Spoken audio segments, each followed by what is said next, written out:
Hey, this is John Leon Guerrero. Our guest today is Bill Riley. He's the author of Baghdaddy, How Saddam Hussein Taught Me to Be a Better Father, which is a sometimes tense, often humorous, always candid account of Bill's life from his turbulent childhood to a career filled with unique challenges.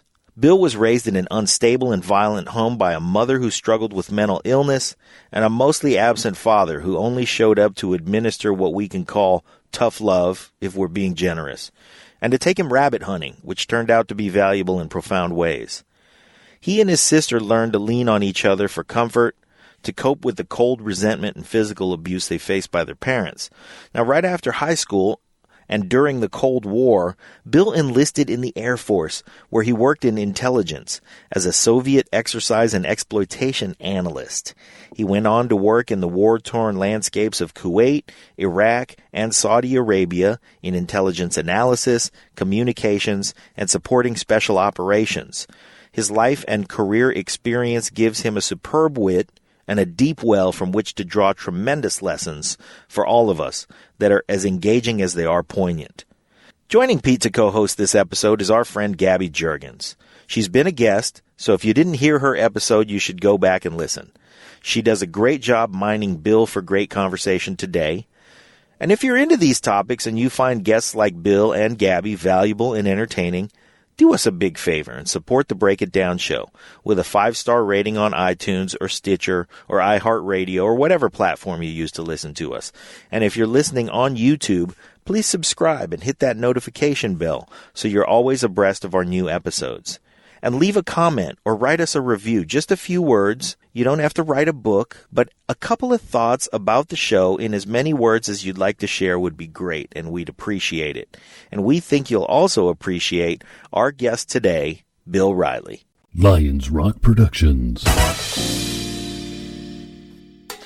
This is Jay Mohr. This is Greg Proops. This is Jordan Harbinger. This is Dexter from The Offspring. This is Nathan This is East. Sebastian Younger. This is Rick Marotta. This is Stuart Copeland. This is Mick Gillette. This is Andy Summers. Hey, this is Skunk Baxter. This is Gabby Reese. This is Rob Bell. Hey, this is John Leon Guerrero. Hey, and this is Pete A. Turner. I'm Bill Riley, author of Baghdaddy, How Saddam Hussein Taught Me to Be a Better Father, and this is The Break It Down Show. And now, The Break It Down Show with John Leon Guerrero and Pete A. Turner.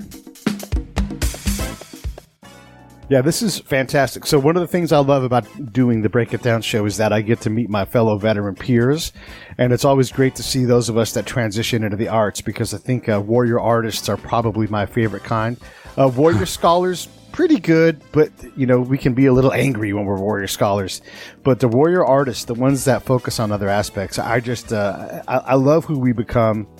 And I treasure these conversations. And I truly mean that, Bill. Like, I grow a lot from these kind of things and seeing how we all see war through our own individual eyes, because I'm a collector of perspectives. Another thing that I love about doing the Break It Down show is that I can have whoever the heck I want and like as a co-host. So debuting as a co-host with me today, and I'm so excited about this, is Gaby Jeurgens, the Homefront Girl. She's been on her own episode, and it's neat to be able to bring Gaby in, and she was the one that said we needed to get Bill on the show. So I'm going to give the floor to Gaby and let her continue this opening. But thanks to the both of you for doing this with me. I truly appreciate it. Gaby? Hi, Pete. Hello, Bill. It is a pleasure to be back on the Break It Down show. Pete has an astounding and amazing podcast, so it's a pleasure to be back. Thanks for asking me to co-host.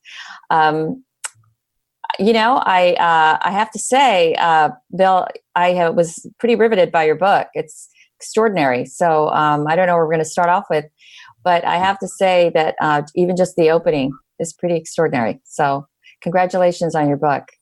Thank you. Thank you, Gaby. I appreciate that. So let's talk a little bit about the book, if we can, Bill. Can you give us you talk about how Saddam, let me back up and say this. We had Kelly Hillier on the show, and Kelly was Saddam's, I guess, his PSD commander, his personal security detail commander. He was the one that jailed him, fed him, got him to and from court. And so we have this remarkable relationship between Kelly and Saddam. And the reason why I'm bringing this up is this is going to bring a lot of context into what you're about to talk about. But one of the things that made Kelly a great person for this job is, one, he's low ranking. You're not going to give a colonel this job. It's a platoon he's going to run. It's a lieutenant's job. But if he can keep Saddam calm and progressing down the path through court without having hunger strikes, without, and he was already kind of cantankerous, keeping in mind that the entire time this is happening, Saddam Hussein thinks he's going to get out of this whole thing. And there was a chance greater than zero that he might have got out of it, right? So Kelly had this impossible job to manage a world leader in a way that got him ultimately into a noose. And Kelly's like, we became friends. And when he died, I cried. I know he's a monster. I know he gassed his own people, but that's not the guy I knew. The guy I knew was scared to fly, would grab my hand, and especially in the Iraqi fashion of someone who's close. He was like a fatherly figure to me.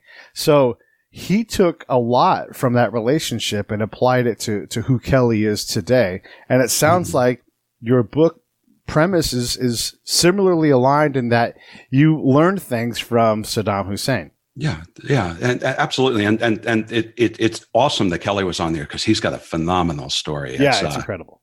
Yeah, and the perspective that. Did he talk to you about cereal and Saddam's favorite cereals? I know we talked about his love poetry and all that stuff. I think we talked about cereal, but it's been a little while since we've had him on.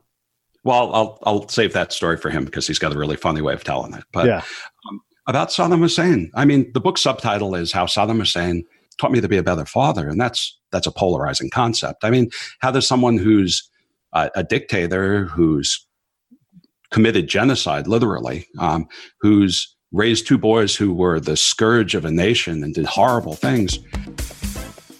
Hey, this is Pete. Real quick, I just want to let you guys know we are proud to announce our official support of Save the Brave, a certified nonprofit 501c3 with a charter of helping veterans with post-traumatic stress. Here's how you can help. Go to savethebrave.com, click on the link on the website, and my recommendation is this. Subscribe. Give them $20 a month. You've got subscriptions that you can turn off right now that you're not using that are $20 a month. Swap that out. Get involved. Let's help these folks out. Raised two boys who were the scourge of a nation and did horrible things. How does that teach you something? And the reality is we look for heroes. We strive to find them. We try to emulate them, but they're rare. We read about them. Occasionally we encounter them. But we mostly learn from the people who give us the best examples of what not to do. That, the boss that everyone's worked for that was horrible. You learn how to not treat people as a result of that. The parents that you may encounter who display the worst techniques or the least patience with raising their children. You learn something from that. And the people that we encounter that show us what not to do oftentimes teach us the most. And in the period of this book, when I was laying out the stories that I wanted to stitch together, because I had a very specific story that I wanted to tell, Saddam Hussein was rattling a saber. He was refusing chemical weapons inspectors from going into his facilities. And every time he beat his chest, everyone I knew from every service was in Iraq or the Middle East, trying to be the control rods in his nuclear reactor. And, between amazing opportunities that I had working with some stellar individuals and between terrifying experiences I had, like most military operations, there was some downtime. And that was the period when I was really wrestling with, did I want to be a father? And from my background, could I pull that off in the way that I would be proud of? That's fascinating. If I might just jump in here, I have to say that one of the things is this is your memoir, isn't it, Bill? It is. Okay, and what I actually underlined because I think that particular page, when you start Growing Pains, you made a reference to having had your first encounter, a Humvee going down, and you were in an area in Iraq, and there were children who were mobbing your Humvee. You caught a man who was trying to detonate something with his phone, but it didn't work. And there would have been children injured at that point. But you segued into something that I think really harbors on a lot of what you recall in your book. You just pointed out, we learn from sometimes the best of our lessons are those learned from what not to do. If you're not going to be a good example, then be a absolutely memorable warning, I think sometimes in people. But you said, why do they always use the kids? And I think that was a question that you carried with you, not only throughout your book, but also since, perhaps into early adulthood. I don't know at what point you reached that, but you asked yourself that question often. Mm-hmm. Well, I was raised in the kind of think when we're raised, we just accept that as our reality. We don't question that for the most part. Your children, the parents are the gods of your world, and you move on like that for a while until you start to see the flaws and cracks in that reality. And for me, I went to war probably the first time when I was 5 years old. My father was a Vietnam vet, force recon guy, advanced sharpshooter, really talented man. But he came back from Vietnam very different than when he left, like a lot of vets. And PTSD wasn't something that we knew about it. We knew about shell shock. We knew about the effects of combat. We knew that, that there were psychological scars that you couldn't see that were a little bit more difficult to treat than the physical ones that were obvious. But Vietnam was an unpopular war, and the veterans that came back were, they were basically, for the most part, shunned from society unless they could prove that they could do other things. I mean, Pete, you were in the you were in the military. You were a mobile MI kind of guy, and the welcome we received when we came back from the Middle East was very different than the veterans in the Vietnam War. Sure, yeah. And with my father, that of course left a mark on him. He dealt with his PTSD by having a very strict moral code that, as a young boy, for me was very difficult to be able to satisfy. He really wanted the best for us. He truly did, and he worked hard to provide a roof over our heads and a good life. But his PTSD manifested itself in the way where he saw the world in just this harsh, almost apocalyptic way, where his children needed to be trained to cope with the worst possible scenario that life could offer at all times. So as a parent, we always say, I'm never going to do what my parents did, especially when they're imposing rules on you when you're young. I'm never going to talk like that. I'm going to do this. I'm going to have a different course of life. And then I think we all reach the point where sometime as time goes by and we're adults, that message that our parents try to teach us activates, and we open our mouth and our parents' words tumble out. And it scared the hell out of me. I know it surprises a lot of people, but that's how parents teach the next generation. And that's, in a lot of ways, that's how we learn. And for me, my father tried to teach me these difficult lessons that I resented for a long time. I resented him for a long time. But during my last firefight in Iraq, I got it. I finally understood what he was trying to teach me for that lesson. And it allowed me to not only survive that firefight, but successfully egress my team out of there. And how do you weigh that? How do you weigh the brutality of a way a lesson was taught with the fact that it may have saved your life and allowed you to go home to the family that you love? Let's get into that moment though, because it's easy to talk about combat and say we egressed out and everything, but let's zoom in on that moment in time, because there comes a point for those of us that have been shot at where, for most of us that get it, combat slows down. Time works really weird in combat, right? You might be in a long, long fight where it's like, how was that like 2 minutes? And they're like, it was 2 hours, Right. So talk a little bit about that aspect, especially as a leader, because, you're a warrior, but because you're Air Force. So you guys call yourselves managers, right? Like instead of, something else. So you're not Army people. You're not Marines. So even more so, not that you guys can't do it, but this is not your sweet spot. Right? It's not. The Air Force separated from the Army in 1947 for good reasons. And me being an airman embedded in the Army for a lot of my career, I can say without a doubt that those reasons haven't changed. We just have very different ways of getting to the point of applying power to produce an effect. But in terms of combat, I regardless who you are, I mean, if you're a civilian that winds up getting caught up in a force that's overrunning your land, whether you're a freshly trained Marine from Paris Island, a seasoned Green Beret, who's got a lot of experience, combat is combat, and once it becomes real, you either deal with it or you don't. You either make choices to achieve an effect, or you become a victim of it and washed away. And even with the best plan, the best training, the best fitness, there's that degree of uncertainty because you don't know how things are going to go. So you fall back on your muscle memory of your training that, hopefully you sweated more in training, so you bleed less in combat. And, we take comfort in that, but really for combat, for me, time did slow down. The noise wound up being so confusing. I was part of a pickup for an intelligence operations team that was going out to restore a link for some assets that got blown up by an IED.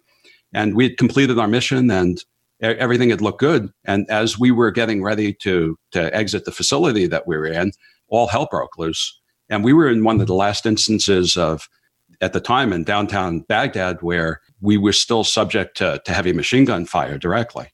And that's something that takes your breath away, because not only does it make a noise that turns into a buzz, the old sun-dried stone buildings that have a plaster veneer on them, it just started eating them up and taking them down. And the building was coming down around us as we were trying to get away from that. The saving grace was that the building had already started to come down from the previous attacks. So they were almost like berms and piles of debris that gave us some cover, so we could slowly leapfrog back. But the part of the ceiling would come down, so light rays would come in, and dust from pulverized stone that was all around in the light rays would be almost like a whiteout situation. So you could see, you couldn't see, you could breathe, you couldn't breathe. And all the while there's the heat and the pressure and, the bullets coming at you. And all the time, all you can focus on is the person to your left and right and trying to work it out so you can all get. You both survive. Yeah. Yeah. Now, let me ask you something, Bill, because the book, obviously, again, Baghdaddy, and then, your caption, which is How Did Saddam Hussein Taught Me to Be a Better Father? You spoke about your father as a Vietnam veteran coming back. I'm the daughter of a Vietnam veteran who came back. Of course, I was little, but his memories and the lack of sharing them, of course, is very common amongst those who fought that war. And you're absolutely right. They came back to a different world and a different welcome. And it's something that perhaps kept them for so long dealing with the trauma that they, at that time, PTSD wasn't a word that was used, but yet they did come back with a very hollow part of their, of inside of them. And they applied different methods of being able to get through and, go on with their lives. In many cases, many of them have never left Vietnam. But I am curious, because you spoke of your father and how he did come back, and then he came back a different man, but he tried to teach, he did teach you in the way that he did teach you, different ways, harshly, or in a way that, of course, you look back on and perhaps say, I won't do that. But you realized in combat that whatever those lessons were and how he taught them to you, helped you to move forward and deal with the situation that you went through in Iraq. Could you share with us, what in particular, some of the lessons that you feel your father instilled in you that really you recalled helped you get through what it was like to be in combat? Because I think your book really leans on that. Well, there were several things. The first one was absolutely about personal accountability. Something that we preach in the service, but it comes down to my father and several of the male mentors in my life that left the biggest impression on me. With that were, your word is your bond. And if you say you're going to do a thing, you will do a thing regardless how much it hurts. And that last part is important because, a commitment is a commitment. And as we move out of a world where looking someone in the eye and shaking their hand is a contract, that one part of accountability about following through, about knowing that even if something is going to be hard or the rules change or something, I said I would do something. And by God, I am going to get that thing done. that was important. My father was also the line of work that he went into after he got out of Vietnam was kind of interesting for a guy who was, basically infantry scout and alone with just a few other people to support him in the worst of places, to track enemy movements and to occasionally take out very specific figures from afar with an M14 or an M16 at the time. When he came back, he became a male nurse, which was a little different than anyone would have ever expected. But he found comfort in that. He found comfort in the procedures. And he, after hurting people for a living and having a talent for it, to be able to give back and help people was something that was important to him. The other thing that's interesting is he wound up being a night director at Kings Park in Long Island, which is a storied and sometimes notorious mental institution. So even at that point, my father was looking at the bigger picture on humans behave and how he could help them, but he had trouble translating that to his own family, even though he had success professionally like that. Another lesson he taught that I think is pretty important is you have to be prepared to give it your all. His way of teaching was sort of a laboratory and of kind of very difficult situations, but he really believed that there are two types of people in the world. There are the strong who can determine what the rules are, and sometimes that's a good thing and that's a bad thing, depending on the other people in the world who are the people who just decide to take what's given to them. And for him, that was the big thing, was for us to be able to say, you have to be strong enough to be able to make the own rules, because if you can't make the rules, then you really have to comply with whatever is given to you, and you have to take the crumbs that are left over. So those two things were the most fundamental for me from my father's doctrine. Okay, so let's go back into that combat moment, because I love how you're a writer, so you're giving me plenty of work with here. The bullets are hitting the adobe house. It's wearing away. You know that you've only got so much time. When you're in that moment, is your dad present with you? Like, had he reanimated, and is he there saying you have to act or not act, all of those things? Or is this just, talk to me about that moment, like as you're figuring out, because you're the leader, no one's moving until you're like, we're moving now, or we're going to withdraw, or whatever it is. So talk to us about that. Like, in that specific moment, how was your brain working? Because I find these stories fascinating when life and death choices are happening and you have no control over ultimately what happens, but you do have to make a decision. Right. And in this case, I was, for the egress, I was the leader, because technically I was there to help two intelligence technicians be able to do a repair. So I was their eyes and ears, and I was an extra gun. But when the combat situation shifted, I had a little bit more experience than they did, and we worked through it. As far as my father being there, I would like, it would have been cool if, he would have materialized like Obi-Wan in one of the later Star Wars movies. Still, I would have dug that. But I think in my case, and I think in a lot of, in a lot of cases for people who've grown up with parents that were very specific, my conscience is pretty much my father's voice, which is comforting and terrifying at the same time. But that nagging voice or that thought of this isn't going to go right, that's always in his voice, and that's a little rougher than this isn't going to go right. But in the case where that lesson hit home, here we are, we're in the middle of the building. It was one of those vast warehouse type buildings with a tower that the building was obviously built around, and really it was dozens and dozens of yards from the front of it to the back of it. Oh boy. Yeah. Like I said, we were fortunate that the part of the central roof structure had come down, and multiple firefights on the perimeter, and a VBIED that had crashed into it and took out the sensor and relay suite that we needed to get up for an intel mission was damaged as a result, but it also damaged the structure. And for us, that was lucky. The lesson my father taught me that was important for that day was human behavior. I was hunting rabbits with my father in the winter when I was a little kid. And one of the things that we spent a long time doing was, I thought that, every time the gunshot would go off and it would hit a snowbank or something, all these animals would scatter, and it was completely random, and I couldn't figure it out. And that surprised the hell out of my father. He looked at me and he goes, "So you really think that's random?" And I said, "Well, they just go everywhere." He goes, "Okay, we're going to do something." He gave me a little hot chocolate. We sat down for a while. The rabbits all came back out.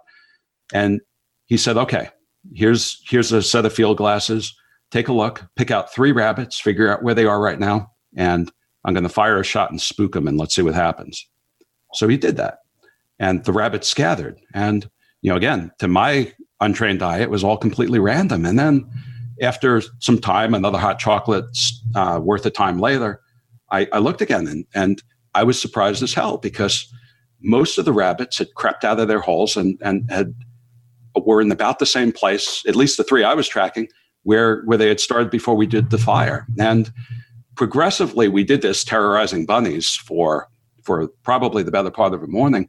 And he wanted me to see, if an event happens, whether they likely happen. And part of what I learned is they'll go to lower ground, they'll go to cover, they'll proceed in a direct line after the first shots fired towards the safest place that they think they can go.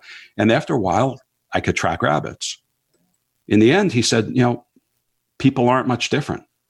That's why we do similar things and we behave in similar ways. And that's where we get the expression creatures of habit, because we're not different than anything else in nature, except, we overthink things.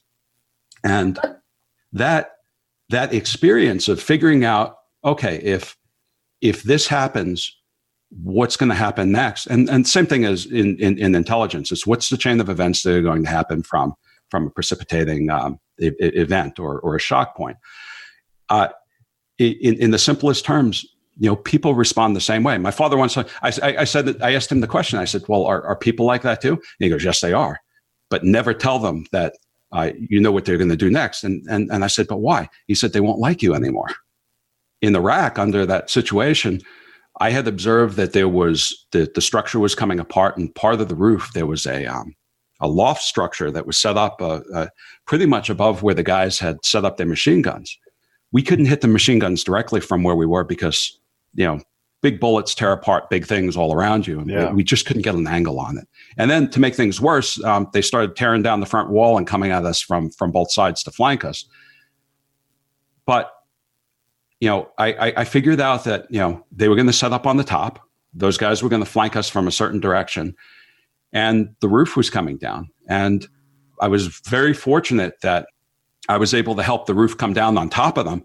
And that, knowing where they were going to be, where they were going to set up, when it started to fall, where they were going to fall, we were able to work it. So a big chunk of the roof came down on the heavy machine guns. We knew that the guys were going to stop flanking us and try to take cover as a result of that, because they didn't know. And at that point, we'd already set up the angles for the other 2 people on our team to take those guys out. And then we were able to leapfrog back and out. So that, in a nutshell, was that very weird, very distorted experience. And it kind of ended with our pickup coming to get us. And then, since I was an Air Force guy and the Army wouldn't let me have hand grenades, which was, they gave me smoke instead. So as we're leapfrogging back, I'm popping smoke. And it wasn't just like the cool all white smoke or red smoke that you get from exercise. Was it magenta? Did they fuck with you even more? We got magenta, we got light blue, we got all the colors of the of the rainbow. It was for LBGT month. The colors that we put out to get out of it, perfect. If I could have got a picture of that, I would have been the hero in San Francisco. Yes, but it provided enough Technicolor cover for us to get out at the end, and we were able to recover. There were just a few cuts and scrapes. Shrapnel beats the hell out of you, and it either big parts stick into you and do bad things, or go through you and do bad things. But what you never realized when I was stripping down afterwards to take my first shower was, even though my uniform was beat up, well, it wasn't a uniform, even though we were in civilian clothes that day, but even though the clothes were kind of ragged and torn up, what I didn't realize was my entire body was lacerated with, looked like someone had covered me in little cursive red pen. And it took a while for this coat of blood that I didn't even realize was there to see all these little scrolls and swirls and nicks and cuts all across my entire body. And finally, when that flowed away, it was the first step to becoming human again. But little things that you don't expect, breathing in what for all intents and purposes is lime and chalk, and not being able to breathe like you've got is something in between asthma and allergies. And one of the guys I was with, they're tossing around baby wipes, and the first thing is you clean your face and your eyes, and suddenly you feel like you're human. But I mean, it's coming out of combat. It's sort of like cleaning the baby's cheek. Once you do the cheek, you got to do everything else, or else there's no real clean.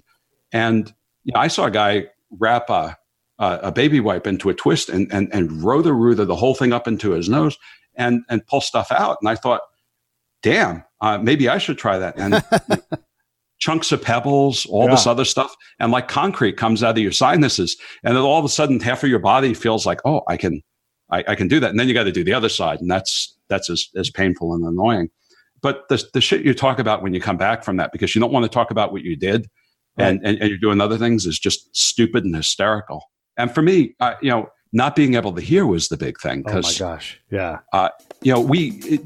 Hey, this is Pete A. Turner from Lions Rock Productions. We create podcasts around here. And if you, your brand, or your company want to figure out how to do a podcast, just talk to me. I'll give you the advice on the right gear, the best plan, and show you how to take a podcast that makes sense for you, that's sustainable, that's scalable, and fun. Hit me up at pete@breakitdownshow.com. Let me help. I want to hear about it.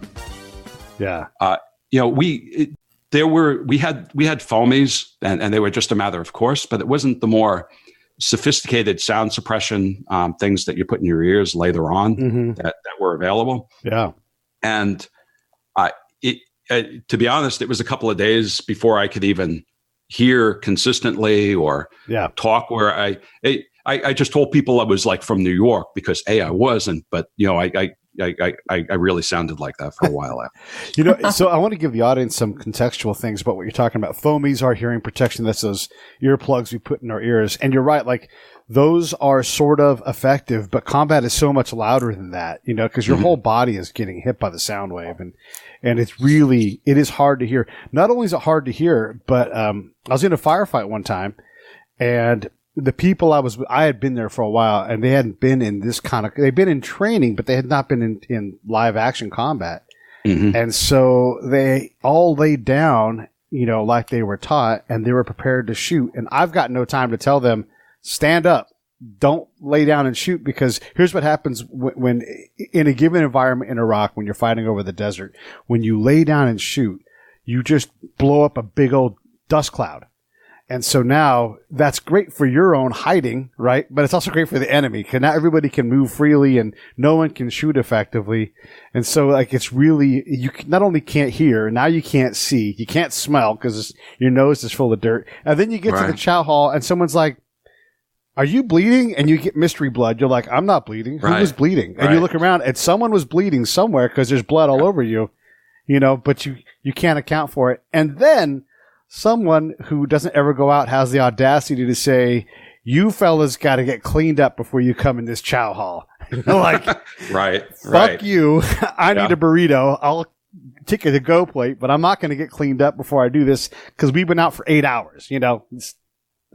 Combat is a crazy thing. Sorry, Gabby. I took a question from you, so I'll shut up. But I wanted to give that not context. at all. I just think it's interesting, and your ability to describe everything that you've just described certainly puts us right in the spot that you were in. I've got to tell you, I probably won't ever forget baby wipes being twisted up into a nose and concrete falling out. That's pretty amazing. I just was curious. I wanted to also bring in, because I think your memoir is really about life's lessons and how it taught you to evaluate as you grew as an adult, the things that came your way. Can you share with us a little bit about, in your book, it's pretty much the beginning of your own childhood, your relationship with your mother, all of that, which in many ways, after, when I was reading it, I was thinking, these are the kinds of things that either will make you or break you. Your sister Isabel, I mean, you both went through some harrowing times in your family life. Share a little bit about that with us, and also your own memories of what stands out. As you said, why is it always kids? Being in Iraq and witnessing what family life was like in the worst of conditions possible, which is a war zone. Okay. Well, in the context with my mother in particular was my mother was a schizophrenic. Jesus. And that, especially at that particular point, that people didn't talk about that. It was something that shamed families. It was hidden. And my experience has always been that if something is suppressed and hidden, then it always inevitably makes it worse. So like when I said I first went to war when I was 5 years old, a lot of that was, part of it was my father's, the lessons to try to help us be stronger, better, whatever. But my mother, it's important to know, my mother made this beautiful world. Schizophrenics, they try to live in the reality of their creating. And when we were young, she would tell us these beautiful, amazing stories that would just sit on your seat, at the edge of your seat. What's she going to say next? How's it going to go? And she made it out so our world was this one thing. But then the problem with schizophrenia is reality comes knocking on your door, and the dreamscape, the fantasy doesn't survive the necessities of what is real life going on. And it becomes a perception versus reality kind of thing. And when schizophrenics reach the point where their world shatters, they do generally two things. They either withdraw from what reality is because it's too painful for them, or they become violent and they fight for what they think their world is. And my mother was of the later quality. Is this the stories that you share about what she would tell you and your sister? I mean, I found it extraordinary, because the detailing of how she was working for the CIA and she was working for, that was the fantasy that she was actually living in, that she was useful and was someone of importance. Now, your father wasn't around all the time. And so it seemed like she would put the blame on you for a lot of that, and would repeatedly, which is harrowing to read, and to think that a small boy is actually facing such a rejection from so much responsibility is being laid at your feet as to why a father is no longer around. So you do an amazing job of describing the emotional, really situating the reader there in that moment when you're experiencing that. So I definitely applaud you for that, because you make it very real, but also at the same time, this was your life. This was what you were experiencing at the hands of schizophrenic, which at the time, like you said, was not something that was really shared or talked about. So a lot of what you experienced seemed to be something that would, like, you are now in this memoir kind of letting out. Do you feel that this writing this has actually freed quite a bit, that you feel relieved in putting, kind of unburdening yourself from a lot of that in writing this? That's a good question. And that's a question that my friends asked me a lot when I was going through, because, I spent personally a lot of time trying to figure out what normal was. And, I modeled a bunch of things. I tried to sort out what we were going through from what I saw my friends going through, other people. So I had a lot of things that I had wrapped up very, very tightly to deal with them, because growing up in the way I did is a lot like being a combat veteran later on in life, because you get a bunch of veterans around, and especially at, let's say, a party where one of their wives is a teacher in the middle school. Not that this happened, but it did. And you get a bunch of guys to get a few drinks. They start telling war stories, and then one of them will say, "Yeah, like that one time I was behind you and you got hit, and I had to wipe some of you off of me," and then they'll go on, and then at that point, since you both live to tell the tale, it's kind of morbidly funny, and then you look and you realize that everyone that from the polite civilian world has stopped their conversation and is looking at you with this look on their face, and it's time to really carry part of your party somewhere else. Mm-hmm. As a kid, it's kind of the same thing. one of the things that was important to me, and this gets to what you're saying, was it cathartic to be able to do this? Right. And the short answer is yes, it was, because there is a lot of healthy things that, regardless where you are in your life, whether you are a veteran or you were, you grew up in the way with a family that was much more loving and consistent, or you grew up by yourself, or regardless of where we come from, it's important to every once in a while unpack the things that bother us the most. Everyone, regardless where you come from, has got a bad or a traumatic experience or something that didn't go right. But it's really important to take the time that if it was an experience that's still influencing your life that came from when you were young, it's important to take a moment, and as painful as it is, deconstruct it, decode it, dissect it, and look at it from the maturity of who you are now and Adult. what you've learned in your experiences as an adult. Exactly. And try to put that memory in context. What can you learn from it? What can't you learn from it? Was it bad? Yes. Do you ever want that to not happen again? Now that you're not a scared little kid, you're an adult with additional skills. You can view that in a way where you can make that pain productive.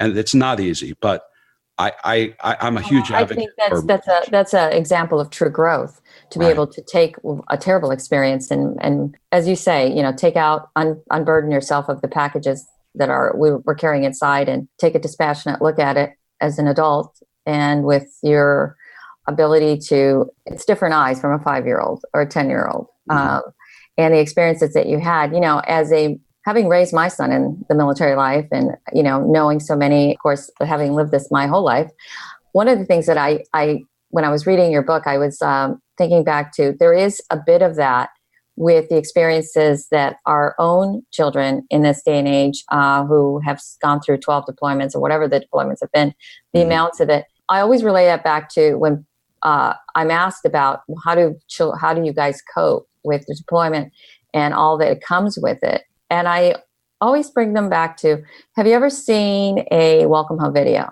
And you see the dad who surprises the little girl or boy at a game or something. And you see that person, that little girl who 2 seconds before she sees her dad is just, going about her business of class or playing, whatever it is. And then when she sees the parent that's standing there in front of her, it's like a wall that just crumbles. So, and that is the wall that is put up by a child to be able to cope with the loss and the missing of the parent who is deployed. And I really feel that in many ways, that's one of those conversations that reintegration back from combat into the family is so crucial, to let those kids out, let that out. Because I think it's something that for the decade of war we've been in and longer is something that is very important. I mean, it's enabled you to grow and to, really take an experience such as combat and draw a parallel to the life that you had growing up as a child in a very chaotic situation. And those lessons you've applied to your life as a father. I read the part about Xander when he was born. When you ended it, I think that chapter with, is it a good idea or something along those lines to bring a child? And you didn't know, but you felt that moment, you like I think all parents do when you have a child. It's like this most amazing, awe-inspiring moment of, wow, this little person here. And there's no longer an I, it's a we, and you move forward from that. How is it with your children as far as with the book, and how have they received it or reacted to it?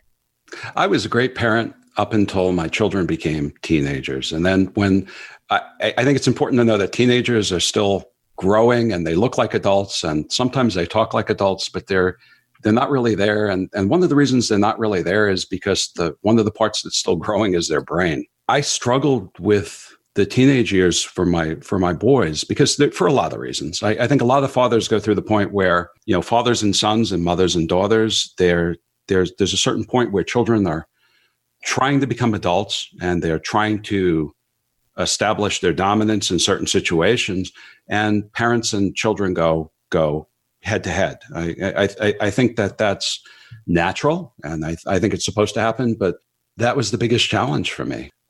My son Xander in particular, he went through a period where he just had difficulties and then this goes back to what my father tried to teach me. And a lot of children do this, is following through on what he said he was going to do. And for me, that was a big issue. For him, because I started, it meant it was done. And we had to go round and round about definitions. And I had to be very strict with him. And I had to say, in the end, it was more about delegation. I said, okay, you want to be an adult, then these are the things that you have to do. And I'm not going to tell you how to do any of these things. It's pretty much basic leadership 101 is define the task, make sure the person has the tools to do the task, and then give them the freedom to do the task on a certain timeline. But on a certain timeline, you're accountable.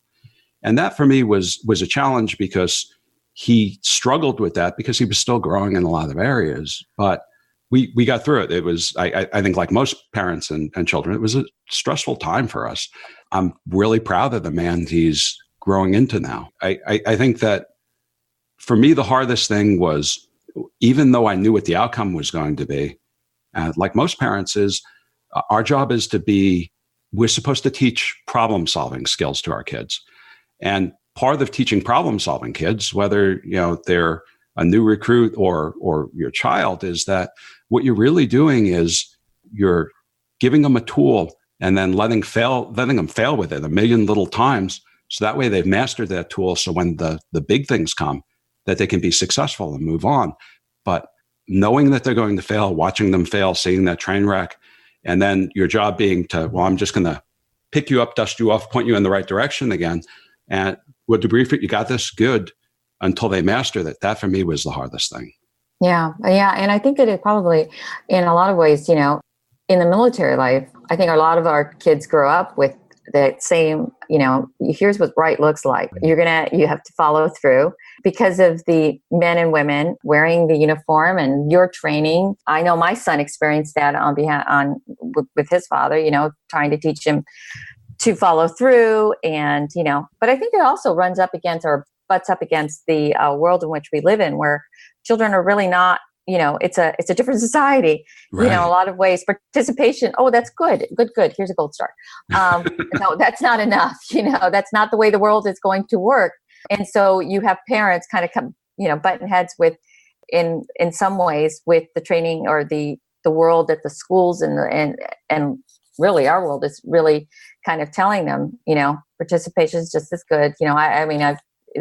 And that's not the way the world works. And as parents, we want our children to have those tools, as you say, to be able to deal with the challenges that are going to come their way. And it's never easy as a parent to watch your children fail, because all you want to do is be there and wrap them up when they were babies and say, okay, let's take care of you. So I certainly understand what you mean by that. Have your boys read the book? That's a really good question. They've been involved with some of the parts of the book. My youngest just turned 15, Sam, and he is actually reading the book now. And I tried to not say, hey, I published this book. They've been to a couple of events. They've heard me talk about certain topics. We've talked over the years about, I've tried to not say bad things about my parents, but there were some reasons why some visits didn't happen. And I've always tried to make it positive. Everyone's family is different, and we're just not in the right place that we can do it right now. But my oldest ordered the book because he wanted to order it on Amazon, and I had when you write, you have advanced copies and things like that. I'm like, you could just take one if you want. No, I'm going to wait until it's done. And he surprised me the other day where he actually got his Amazon shipment, and he unboxed it, and he's like, look what I've got. I'm like, you're actually going to read it? And he's like, oh yeah. I think he's going to read it critically, just to have some hard questions for me, but bring it on. My youngest, though, is at that age, being 15, where he just finished a big bout of rebelling against authority, and we've got to the point now where we've resolved that, and I think we're in a really happy place. And I am really keen to see what his perspective is, because this is one of the things that I think is hard. And a person that I mentioned in the book that I call John, he was a clandestine service officer that was a mentor and really, really left a mark. For a long time, he was sort of like a father figure for me when I was struggling with my father. One of the things he said about fathers and sons or children in general was, you live in this world that your kids will never understand. I mean, they have safety, good schools, potable water, and Happy Meals. That's what they know. They're never going to be able to understand where you came from, so don't even try. Just try to take those lessons and figure out a way where you can put it in a way that they will get. And that was something I struggled with, because I think all parents do, especially if you came from modest means or things were tough and you've been able to provide a lot. But it's really true. People know what they know. They have trouble conceptualizing what they don't know because it's not real to them. We're talking with Bill Riley, who's an author and wrote the book Baghdaddy, How Saddam Hussein Taught Me to Be a Better Father. The best place to get a hold of Bill is BillRileyAuthor.com. Riley is Riley. If you can't find him, you can find me, Pete A. Turner, on all social media. Gaby is a Homefront Girl everywhere. So we want you to be able to get a hold of Bill. Bill wants to talk to you. Bill, what's next? I mean, the book has been awesome, but what are you going to do next? Well, I've got a few speaking gigs that have been really good. October, I'll be talking to the largest gathering of veterans in the state of Idaho at the Warhawk Museum in Nampa. But in between, I've been working on wrapping up my last book. In fact, this morning, before I came on, I'm editing the last chapter, and then I've got to, once I finish, I'll get it to my editor. But for me, the next phase is I'm writing a young adult fantasy thriller series. Magic, what if science? It's been really fun and exciting. Baghdaddy will be the last true story I ever tell. All right. So far. Yeah, never say never, right? Right. I can totally cut to Bill 3 years from now. All right, one more. Yeah, and you'll be putting the screws to me, Bill. When I had you on my show, you said, "I'll be like you." Absolutely, yeah. Absolutely would too. Yeah, Pete would do that, but only in good fun. Yeah. Only in good fun. I think your book was amazing. Thanks for, I've really, truly enjoyed being a part of this podcast and speaking with you. I think you've done a phenomenal job of doing a interesting comparison with your own life growing up to what you encountered in combat and how you've kind of pieced it all together. I think it'll help a lot of people. I think you did a great job, and it's been a pleasure to have met you, Bill. Thank you, Pete, for having me on.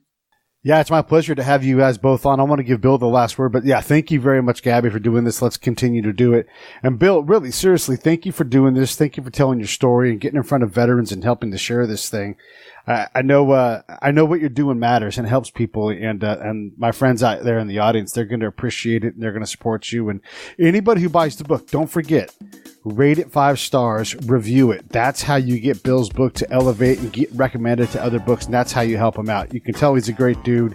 You hear his story and his genuine love for what he's doing and for everybody else. So support him with those stars and that comment. It doesn't have to be anything fancy. It can be a joke, but just do that, and that's how the algorithm works. So support him by buying, rating, and reviewing. Bill, thank you so much for coming on the show.